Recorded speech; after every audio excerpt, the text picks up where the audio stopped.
પંડ્યા કે જેઓ ભાન ભૂલ્યા. ગૌરવ પંડ્યાએ જે ટેગ ઊંચા કુળનો આદમી નહીં કરે નીચું કામ તેવા પ્રકારનું નાયક દ્વારા હવે ટ્વીટ કરવામાં આવ્યું છે. અમિત નાયક દ્વારા જવાબ આપવામાં આવ્યો છે. ગૌરવ પંડ્યાને ટેગ કરીને તેમણે જવાબ આપ્યો છે કે ઊંચા કુળનો આદમી નહીં કરે નીચું કામ. આ અમિત નાયક કે જેઓ કોંગ્રેસના પ્રવક્તા છે તેમણે હવે પોસ્ટ મૂકી છે. ગૌરવ પંડ્યાને ટેગ કરીને તેમણે જવાબ આપ્યો છે કે પ્રણવ હવે આપ સવાલ પૂછી શકો છો. મારી સાથે અમિત નાયકજી પણ જોડાઈ ગયા છે. પ્રણવ, આપ એમની સાથે વાત કરશો.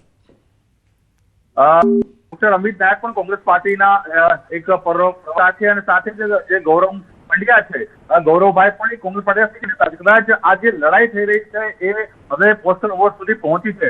ડોક્ટર અમિત, આ પ્રકારની પોસ્ટ કેમ કરવી પડે છે કોંગ્રેસના નેતાઓની સામે? તમે તો જવાબદાર પ્રવક્તા છો. ચોક્કસ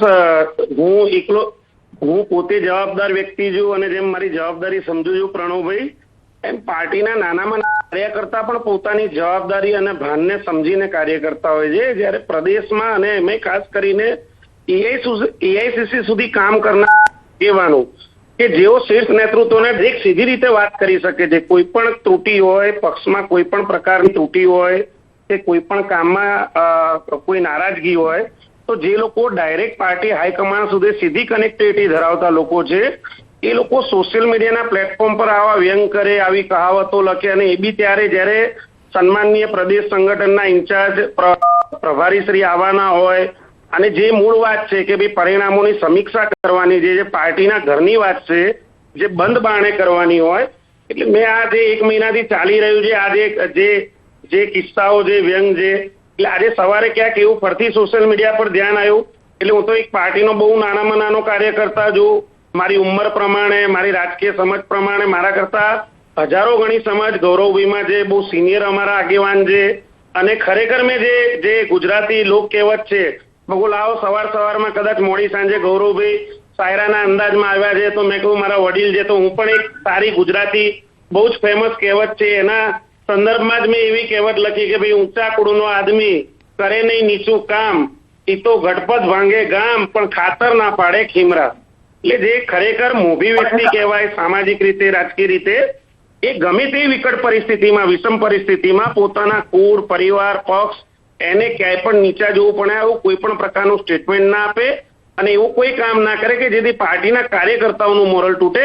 અને એટલો જ મારો ઇન્ટરેસ્ટ છે, બીજો કોઈ નથી પ્રણવભાઈ. પણ ડોક્ટર અમિત, મારી સાથે ગૌરવભાઈ પણ જોડાયા છે, પણ એને પણ એક મેસેજ મળશે.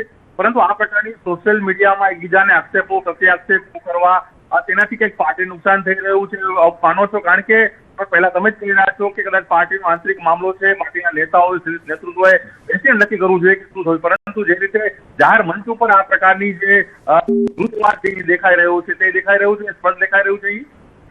ગૌરવભાઈ, આપ તો સિનિયર નેતા છો. હેલો જી ગૌરવભાઈ, આપ મને સાંભળી રહ્યા છો?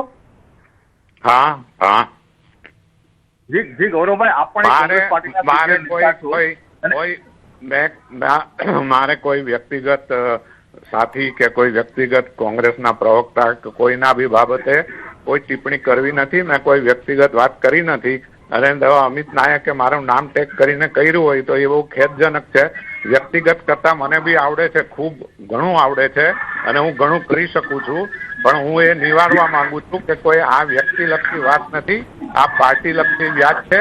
અને પાર્ટીના સંગઠનને, પાર્ટીના કાર્યકરોને જે વ્યથા છે એને રજૂ કરવા માટે છતાં બી જો બંધ બેસતી પાઘડી કોઈ પહેરતું હોય તો એમાં હું તો કઈ એને રોકી શકું નહીં, કોર્ટમાં જઈને સ્ટે તો લાવી નહીં શકું. પણ કોનું કુળ કેટલું ને કોનું કુળ કેવું એની સર્ટિફિકેટ તો મારે કોઈ પાસે લેવાની જરૂર હોતી નથી ને હોઈ નહીં શકે. અને કોંગ્રેસ છે એ સર્વધર્મ સન્માનના સિદ્ધાંતો પર ચાલતી પાર્ટી છે. અહીંયા કોઈ જે કાસ્ટિઝમની વાત લાવીને મૂકી દે છે ને, એના માટે હું એક જ વાક્ય કહેવા માંગુ છું કે casteism is the last રેફ્યુજ four સ્કાઉન્ડરલ્સ. જે લોકો પોતાની નિષ્ફળતાઓ છુપાવવા માંગતા હોય એ લોકો જ્ઞાતિવાદની વાત કરી અને વાતને ડાયવર્ટ કરવા માંગે છે. કોંગ્રેસ બધી જ્ઞાતિઓ બધાને સાથે લઈને ચાલનારો પક્ષ છે અને હંમેશા આ સિદ્ધાંત પર 140 વર્ષથી ચાલતો આવ્યો છે કોઈ અબક પોતાની નિષ્ફળતા છુપાવવા માટે એ વાતને ડાયવર્ટ કરવા પ્રયત્ન કરતા હોય તો એ બહુ દુઃખદ છે અને ખેદજનક છે, અને હું માનું છું કે પક્ષ આ બાબતની નોંધ લેશે.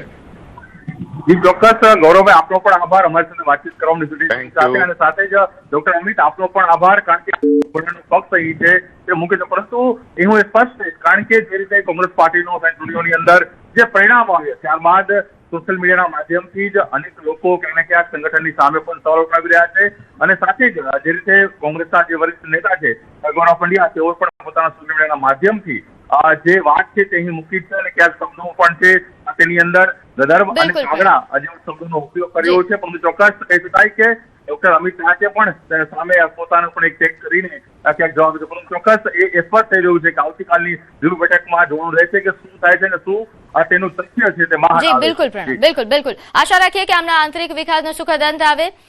તો હાલ જે પ્રકારે કોંગ્રેસ નેતા ગૌરવ પંડ્યાનું નિવેદન, તેમને સોશિયલ મીડિયા પર જે રીતે કટાક્ષ કર્યા તેના પર પછી અમિત નાયકજી કોંગ્રેસના પ્રવક્તા, તેમણે પણ જવાબ આપ્યો. વ્યક્તિગત કરતા મને પણ આવડે છે તેવા પ્રકારનું તેમણે ફરી એકવાર પોસ્ટ કર્યું છે ગૌરવ પંડ્યાનું.